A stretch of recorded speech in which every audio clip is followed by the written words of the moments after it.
Another idea in prostate cancer that we're testing in this poster is why does prostate cancer cells, why do they spread to bone?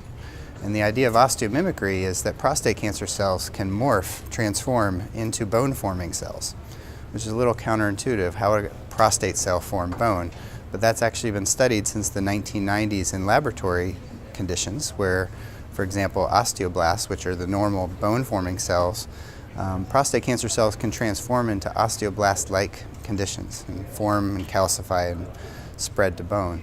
In the radium study that we conducted, radium is a bone-targeting radiopharmaceutical. We analyzed circulating tumor cells and bone biopsies and actually found evidence of osteomimicry in the circulating tumor cells, in the bone biopsies, and we found genomic evidence of that. So genetic alterations inside cancer cells that amplify the signals that turn these cells into osteoblast-like cells. And we think this has implications not only for understanding how prostate cancer spreads to bone, but how we can better target it in the bone. For example, we found that radium, the emission of this radioactive radioisotope, was higher in the bone, in the tumor cells directly, versus the adjacent normal bone, suggesting this osteomimicry may contribute to the radium deposition and the therapeutic benefits, the better survival that we see with radium-223.